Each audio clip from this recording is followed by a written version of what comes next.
Bismillahirrahmanirrahim. Assalamualaikum warahmatullahi wabarakatuh. Alhamdulillah, salatu wassalamu ala rasulillah wa ala alihi wa sahbihi wa mawalah. Puji syukur kepada Allah Subhanahu wa Ta'ala karena dengan izinnya, dengan perkenannya, kita semua masih bisa belajar pendidikan agama Islam. Khususnya materi yang akan Mem sampaikan pada kali ini adalah memegang teguh kebenaran Al-Quran, yaitu iman kepada kitab-kitab Allah.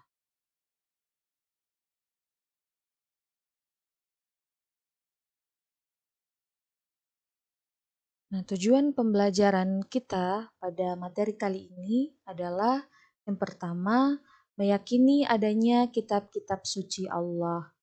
Kedua, peduli kepada orang lain dengan saling menasehati sebagai cerminan beriman kepada kitab-kitab Allah. Kemudian yang terakhir, mengimplementasikan iman kepada kitab-kitab Allah dalam kehidupan sehari-hari. Baiklah, marilah kita lanjut pada materi. Nah, pertama yang akan kita bahas yaitu iman kepada kitab-kitab Allah Subhanahu wa Ta'ala.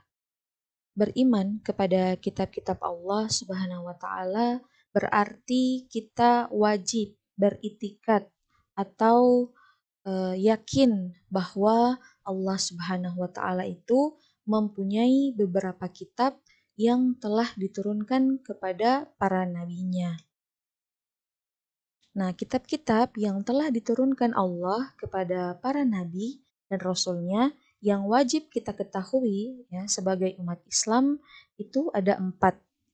Yang pertama itu kitab Taurat.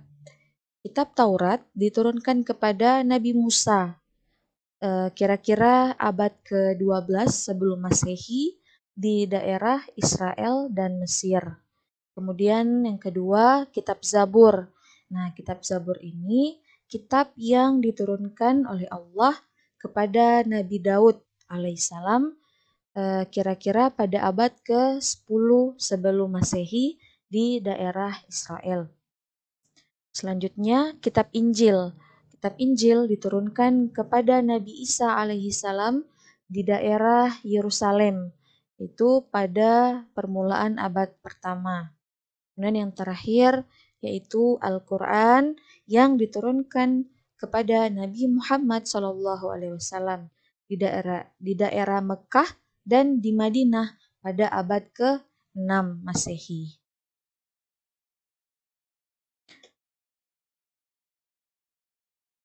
Yang kedua adalah pokok-pokok ajaran kitab-kitab Allah. Yang pertama, yaitu kitab Taurat.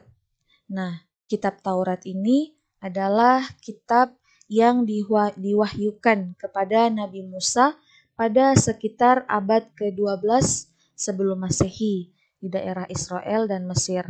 Nah, kitab Taurat ini diturunkan dalam bahasa Ibrani. Kata Taurat sendiri disebutkan dalam Al-Quran tidak kurang dari 18 kali. Dan isi pokok ajarannya adalah 10 firman Allah atau 10 hukum Allah yang diturunkan kepada Nabi Musa di puncak gunung Tur Sina. Nah, intisari dari pokok-pokok tersebut adalah yang pertama, keharusan mengakui keesaan Allah. Kemudian yang kedua, larangan menyembah patung dan berhala karena Allah tidak dapat diserupakan dengan makhluk-makhluknya, baik yang ada di langit, bumi, maupun air. Kemudian yang ketiga, larangan menyebut Tuhan atau Allah Subhanahu wa Ta'ala dengan sia-sia. Kemudian memuliakan hari Sabtu. Kemudian menghormati ayah dan ibu. Kemudian larangan membunuh sesama manusia. Kemudian larangan berbuat zina. Larangan mencuri. Kemudian larangan menjadi saksi palsu. Dan yang terakhir, larangan berkeinginan memiliki atau menguasai hak orang lain. Nah, jadi tadi itu adalah isi pokok dari ajaran Taurat yang asli. Nah, namun adik-adik, kitab Taurat yang sekarang beredar di kalangan bangsa Yahudi tidak murni lagi dan banyak perubahan. Ya. Kemudian kata para ulama juga bahwa tidak ada lagi Taurat yang beredar sekarang merupakan karangan orang Yahudi pada masa dan waktu yang berlainan. Jadi, pada masa Nabi Musa alaihissalam, bangsa Yahudi masih beriman dan mereka pun mengetahuinya dan percaya bahwa akan ada nabi yang diturunkan oleh Allah pada akhir zaman, yaitu Nabi Muhammad SAW. Mereka mengetahui tentang kedatangan Nabi Muhammad serta tanda-tandanya dari kitab Taurat itu sendiri. Akan tetapi, setelah Nabi Musa wafat, mereka mengubah isi Taurat. Ya. Jadi mereka mengubah isi Taurat itu, kemudian pada akhirnya banyak lagi di antara mereka yang menjadi kafir. Nah, kemudian kedua, kitab Zabur. Nah, kitab Zabur ini diturunkan kepada Nabi Daud alaihissalam. Ya, Nabi Daud itu seorang raja bangsa Israel di Kan'an sekitar abad ke-10 sebelum Masehi. Kitab Zabur sendiri berisi nyanyian atau pujian kepada Tuhan, ya, atau disebut juga Mazmur yang melukiskan tentang nikmat-nikmat Allah yang telah Allah limpahkan kepada Nabi Daud dan tentang syariat dan hukum Nabi Daud, ya, itu mengikuti apa yang dibawa oleh Nabi Musa dalam kitab Taurat. Nah, isi pokok dari kitab Zabur antara lain ya seperti bisa adik-adik baca. Kemudian kita lanjut lagi yaitu kitab Injil. Nah, kitab Injil ini diturunkan Allah Subhanahu wa taala kepada Nabi Isa alaihissalam pada permulaan abad pertama di Yerusalem. Nah, kata Injil sendiri berasal dari bahasa Ibrani yang artinya kabar gembira. Maka maksudnya berita akan datang utusan Allah Muhammad SAW untuk seluruh alam. Kitab Injil yang asli memuat keterangan-keterangan yang benar, yang nyata, yaitu perintah-perintah Allah kepada umat manusia untuk mensucikan Allah serta melarang menyekutukannya dengan benda atau makhluk lainnya. Di samping itu, dimuat juga keterangan-keterangan bahwa di akhir zaman akan datang seorang nabi terakhir, yaitu Nabi Muhammad. Nah, beda dengan Injil yang ada sekarang. Jadi, adik-adik, jadi mulai kitab Taurat, kemudian kitab Zabur, kemudian yang kitab Injil, itu semua isinya adalah tentang beriman kepada Allah Subhanahu wa taala, ya. Beda dengan kitab yang ada sekarang, ya, apalagi Injil yang ada sekarang yang beredar itu hanyalah karangan-karangan manusia. Injil ini dikenal dengan Injil Matius, ya, Injil Markus, Injil Lukas atau Injil Yohanes. Nah, keempat Injil tersebut banyak sekali terdapat perbedaan pendapat dan saling bertentangan satu dengan yang lainnya. Menurut para ahli, ya, Injil tersebut memuat tulisan dan catatan tentang kehidupan Nabi Isa dan kepercayaan yang ada di dalamnya merupakan hasil pemikiran Paulus. Ya, jadi Paulus ini adalah biasa mereka sebut sebagai nabi mereka. Ya.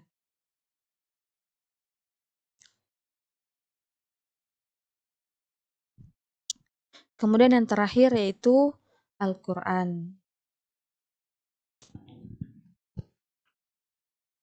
Nah, jadi Al-Quran itu adalah kitab suci yang diturunkan Allah kepada Nabi Muhammad SAW untuk disampaikan kepada umat manusia di seluruh dunia. Sementara itu, bila kita yakin bahwa Rasulullah adalah Rasul terakhir, maka kita pun harus yakin bahwa Al-Quran adalah kitab suci terakhir yang diturunkan oleh Allah kepada Rasulullah sebagai petunjuk untuk kita semua. Nah, menurut ulama Al-Azhar, Profesor Mahmud, beliau mengatakan bahwa kandungan pokok Al-Quran, ya, itu yang pertama adalah akidah, kemudian akhlak, kemudian dorongan atau bimbingan akan hikmah-hikmah, kemudian kisah-kisah umat terdahulu, janji baik serta ancaman buruk yang datang dari Allah, yang terakhir hukum-hukum ibadah dan muamalah. Nah, Al-Quran sendiri diturunkan kepada Nabi secara berangsur-angsur selama 23 tahun yang terbagi dalam 2 periode, yaitu periode Mekah, yakni ayat-ayat dan surat-surat yang diturunkan lazimnya berisi tentang akidah, dinamakan surah Makkiyah, dan periode Madinah, yakni ayat-ayat dan surat-surat yang diturunkan di Madinah yang berisi syariat sehubungan dengan sosial atau muamalah dan pembinaan masyarakat Islam yang kemudian dikenal dengan surah Madaniyah. Nah, sebagai pedoman hidup dan petunjuk yang datang dari Allah, Al-Quran pun harus dijadikan pegangan dalam semua aspek kehidupan kaum muslimin. Nah, artinya hanyalah Al-Quran pedoman hidup kita. Itu menjadikan Al-Quran petunjuk lain selain Al-Quran yang datang dari Allah itu niscaya akan membawa pada kesengsaraan dan penderitaan.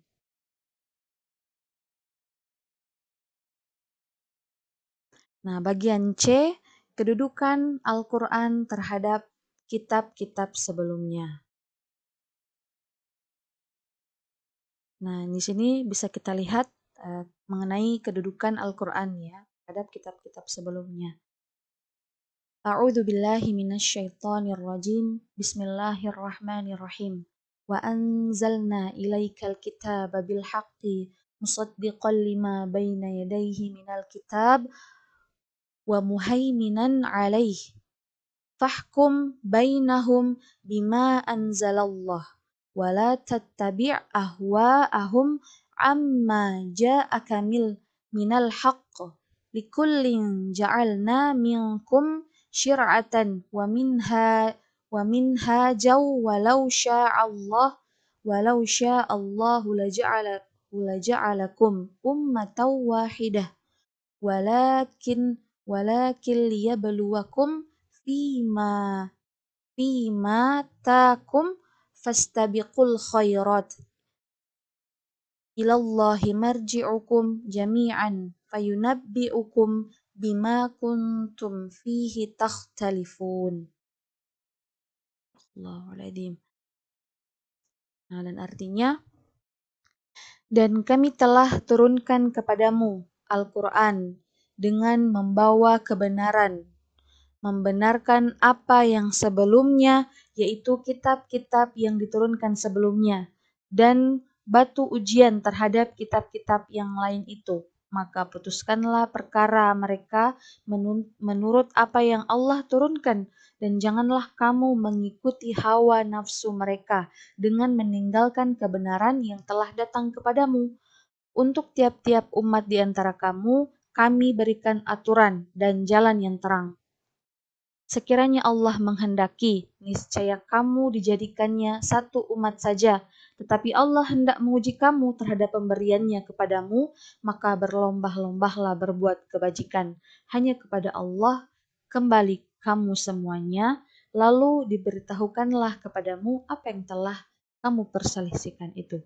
Quran Surah Al-Ma'idah, surah kelima, ayat 48. Dan yang terakhir, yaitu perbedaan iman kepada Al-Quran dengan iman kepada kitab-kitab suci lainnya. Nah, sebagai seorang muslim, ya wajib bagi kita mengimani semua kitab suci yang telah diturunkan oleh Allah Subhanahu wa taala kepada para nabi dan rasulnya, baik yang disebutkan nama dan kepada siapa diturunkan maupun yang tidak disebutkan. Allah Subhanahu wa taala berfirman, "Ya ayyuhalladzina aminu billahi wa rasulihi wal kitabil ladzi nazzala ala rasulihi wal kitabil ladzi anzala min qabl wa may yakfur billahi wa malaikatihi wa kutubihi wa rusulihi wal yaumil akhir faqad faqad dhalla faqad dhalla dhalalan ba'idan." Yang artinya, wahai orang-orang yang beriman, tetaplah beriman kepada Allah dan Rasul-Nya, dan kepada kitab yang Allah turunkan kepada Rasul-Nya, serta kitab yang Allah turunkan sebelumnya. Barang siapa yang kafir kepada Allah, malaikat-malaikatnya, kitab-kitabnya, rasul-rasulnya, dan hari kemudian, maka sesungguhnya orang itu telah sesat sejauh-jauhnya.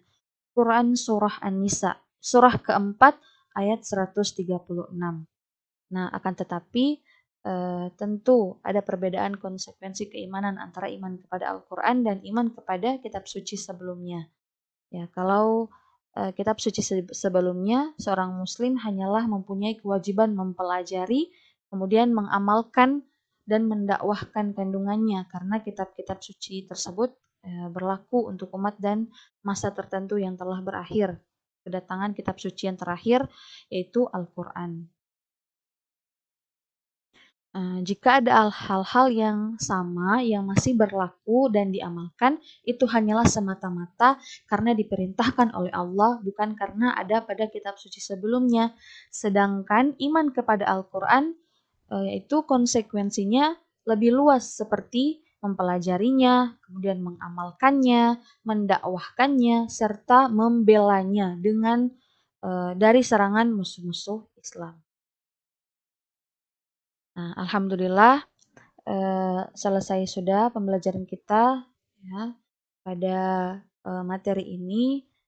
Insya Allah apa yang telah dipelajari bisa disimak baik-baik oleh adik-adik, dan kiranya ada hal-hal yang bisa diamalkan, insya Allah bisa diamalkan oleh adik-adik.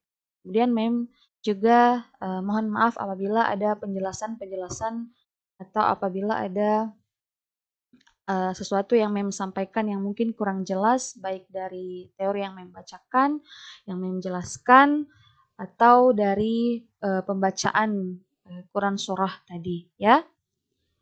Oke, sampai sini dulu untuk materi kali ini. Nah, sekarang kita masuk pada tugas. Nah, jadi silahkan dikerjakan. Ya, silakan dikerjakan tugas-tugas sebagai berikut. Yang pertama, sebutkan nama kitab beserta nabinya. Ya, jadi sebutkan nama kitab beserta nabinya. Ya, kemudian yang kedua, pengertian kitab-kitab Allah dan hubungannya dengan Al-Quran. Jadi adik-adik harus mendefinisikan apa itu kitab-kitab Allah dan hubungannya dengan Al-Quran. Apa saja kitab-kitab Allah dan hubungannya dengan Al-Quran. Kemudian yang ketiga, menjelaskan kedudukan Al-Quran terhadap kitab-kitab Allah yang sebelumnya. Yang tadi sudah materinya sudah sampaikan juga. Oke, sampai sini dulu untuk materi ini. Terima kasih. Assalamualaikum warahmatullahi wabarakatuh.